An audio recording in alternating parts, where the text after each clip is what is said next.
Ya, terima kasih Bapak-bapak semua ya. Ada Ketua Umum Partai Gelora, Daeng, saya bilang Daeng ya, Daeng Anies Mata. Kemudian juga ada Pak Fahri Hamzah, ada Burhanuddin Muhtadi, ada Babe Haikal, ada yang keren, keren cadas moderatornya, Muad Nur, dan juga semua yang hadir di sini ya. Saya harus membatasi diri karena waktunya tidak banyak di argumentasi konstitusional saja. Karena ini akan menentukan apakah MK mau mengabulkan permohonan ini atau tidak. Hmm. Statement pertama saya adalah kalau orang mengatakan MK berkali-kali sudah menolak untuk pasal 222 saja dalam Undang-Undang 7 2017, katanya MK sudah menolak 13 kali. Benar, the number ya. Yang namanya angka iya 13 kali menolak. Tapi dalam 13 kali permohonan itu MK hanya membuat satu putusan yang mengandung argumentasi kenapa menolak. Sisanya itu NO saja tidak dapat diterima karena kebetulan pengajuannya berbarengan. Jadi kalaupun ada 1.000 permohonan diperiksa semua, nanti MK bikin satu putusan dan selebihnya akan NO karena dianggap sudah diputuskan pada putusan yang sudah dibuat itu. Contohnya Omnibus Law, ketika MK mengatakan bahwa Omnibus Law bertentangan dengan konstitusi, walaupun dikasih 2 tahun napasnya, maka seluruh permohonan berikutnya itu dinyatakan NO, tidak dapat diterima. Nah, saya sudah baca argumentasi MK yang terkait dengan presidensial threshold ini dalam 2 putusan yang pernah dibuat oleh MK, yaitu putusan tahun 2009 menjelang Pilpres 2009 dan kemudian putusan tahun 2018 menjelang Pilpres 2019. Sangat-sangat sederhana ya. Dan kalau orang mengatakan berkali-kali ditolak, MK tidak pernah membuat sebuah rumusan atau argumentasi yang canggih. Bahkan yang namanya dissenting opinion yang dibuat oleh Saldi Isra itu jauh lebih komprehensif, seperti tadi juga di-highlight oleh Burhanuddin Muhtadi. Hmm. Apa alasan MK selama ini untuk menolak pembatalan presidensial threshold? Jadi sekali lagi, sebenarnya yang kita ingin mintakan itu pembatalan presidensial threshold. Tidak ada PT. Tidak ada Cuma PT. kadang-kadang kan di masyarakat kan orang bingung. Makanya kita bilang PT 0%, salam 0% ya. Salam Itu 0%. hanya soal kampanye, tapi yang diminta itu adalah tanpa presidensial threshold. Hmm. Alasan MK itu cuma 3 saja. Satu, memperkuat sistem pemerintahan presidensil. Kedua, open legal policy. Yang ketiga adalah ini adalah tata cara pengaturan lebih lanjut untuk pemilihan presiden dan wakil presiden sebagaimana diatur dalam konstitusi, bahwa tata cara selanjutnya diatur undang-undang. Terhadap 3 hal tersebut ya, itu bisa dibantah dengan mudah sekali membantahnya. Pertama soal open legal policy. Open legal policy itu kalau dalam konstitusi itu ketentuannya tidak jelas atau konstitusi itu memang memberikan mandat pengaturannya di dalam undang-undang. Itu namanya open legal policy.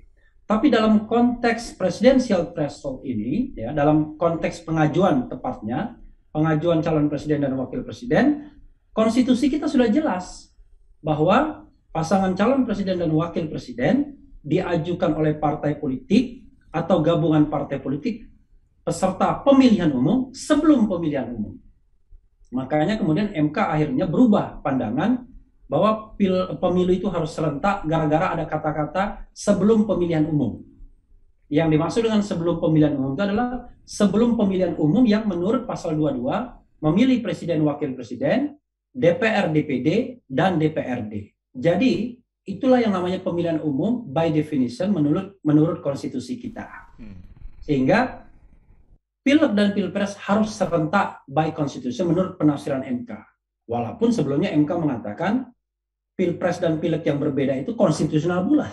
Jadi itu putusan tahun 2008, 2009 dia bilang konstitusional, tapi putusan tahun 2014 dia mengatakan inkonstitusional. Jadi MK bisa berubah. Makanya saya yakin bahwa akan ada perubahan. Jadi syarat untuk mengajukan calon presiden dan wakil presiden itu adalah as long as Anda menjadi partai politik peserta pemilihan umum. Dan kita tahu untuk menjadi peserta pemilihan umum itu syaratnya berat sekali. Harus punya keterwakilan di 100% provinsi, 75% kabupaten kota, 50% kecamatan, kemudian keterwakilan perempuan, kemudian juga kantor tetap dan lain sebagainya. Dan jangan lupa partai seperti PBB dan PKPI saja harus berkelahi dulu di Bawaslu atau di Pengadilan Tata Usaha Negara untuk bisa menjadi peserta pemilu. Verifikasi Maka parpol itu ya Bang ya? ya, Oke. maka saya katakan argumen open legal policy itu adalah argumen yang menurut saya ngawur, ya kan?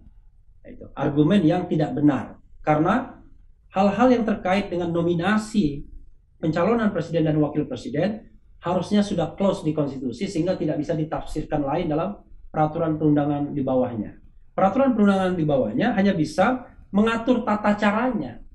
Misalnya kapan pendaftaran dilakukan, syarat pendaftaran apa saja yang harus dibawa, dan lain sebagainya.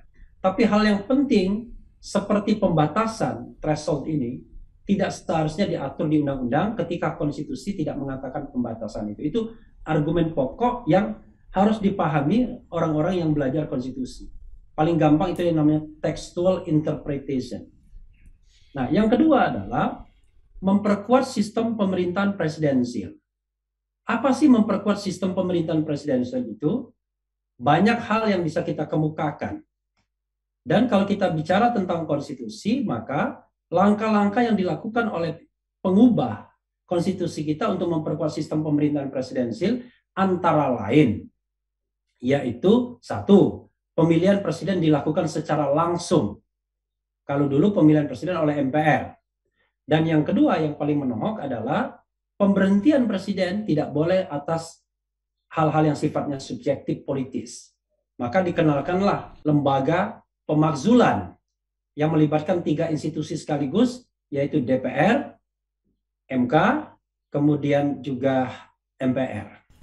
Hal lain apalagi memperkuat sistem pemerintahan presidensial. Presiden diberikan hak 50% untuk membentuk undang-undang. Amerika nggak punya. Amerika hanya bisa veto. Tapi kita punya hak 50% membentuk undang-undang. Kalau presiden tidak setuju sebuah rancangan undang-undang, nggak bisa jadi. Tapi jangan lupa, presiden lebih kuat dari DPR karena presiden punya instrumen yang namanya Perpu yang bisa langsung dijalankan, paling tidak beberapa hari sebelum ditolak oleh DPR. Jadi sebenarnya desain konstitusional kita itu jauh lebih kuat dibandingkan desain konstitusional misalnya negara seperti Amerika Serikat.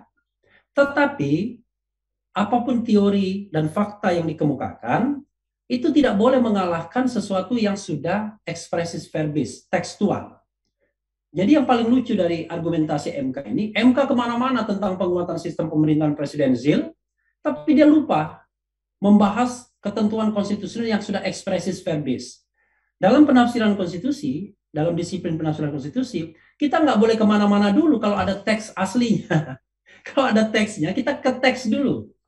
Pergi ke teks, kita lihat ketentuannya, tafsirkan teks itu secara tekstual, secara gramatikal, secara historis, ya, ataupun secara apapun, karena banyak sekali penafsiran konstitusi.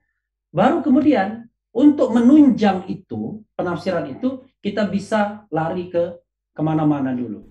Nah, lari kemana-mana, tidak pakai dulu. Nah, ini MK sudah lari ke penguatan sistem presidensil yang katanya sendiri belum terbukti juga dengan penerapan presidensial threshold itu bahwa sistem pemerintahan presidensial itu efektif dan efisien dalam pengertian sehari-hari. Tapi dalam desain konstitusionalnya saya mengatakan justru sangat-sangat kuat.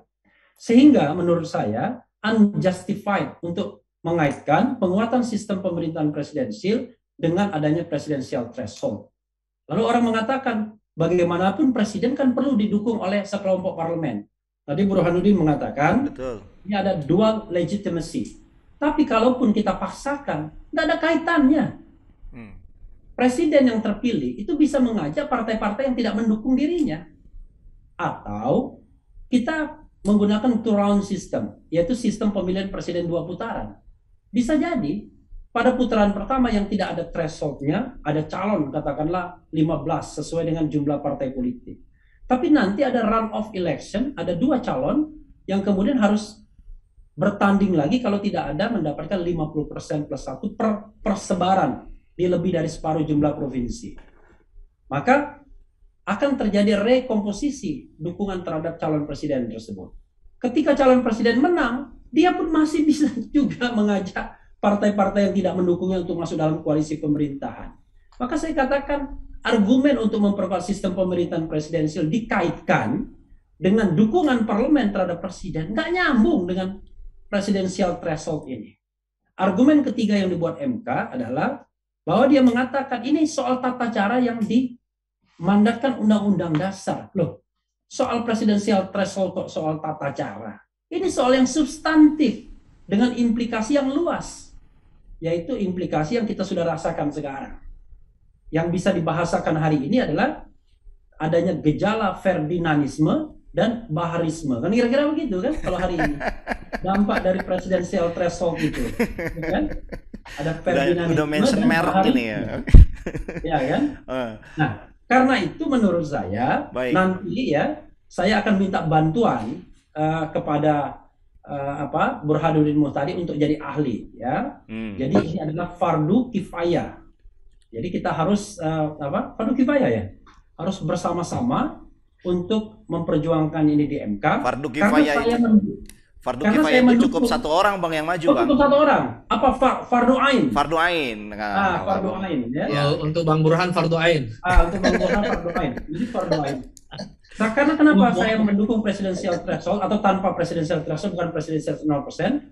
Karena saya mendukung Anies Mata, Fahri Hamzah sebagai calon presiden, Burhanuddin Muhtadi, Gatot Nurmantio, Rizal Ramli, Puan Maharani, Prabowo Subianto, Anies Baswedan, Ganjar Pranowo. Kenapa? Saya ingin melihat perdebatan presiden ke depan ada perdebatan yang bermutu yang bisa dinikmati oleh rakyat dan masyarakat akan memilih dari orang-orang yang berkualitas untuk memimpin Indonesia ke depan, negara yang besar sekali penduduknya ini. Jadi tidak boleh weak leader, harus strong leader but benevolent. Itu saja. Baik. Saya kutik-kutik kayaknya udah 10 menit sudah selesai. Dan yang lainnya saya tidak mau singgung karena saya konsentrasi untuk sidang besok presidensial threshold 0%. Salam 0%.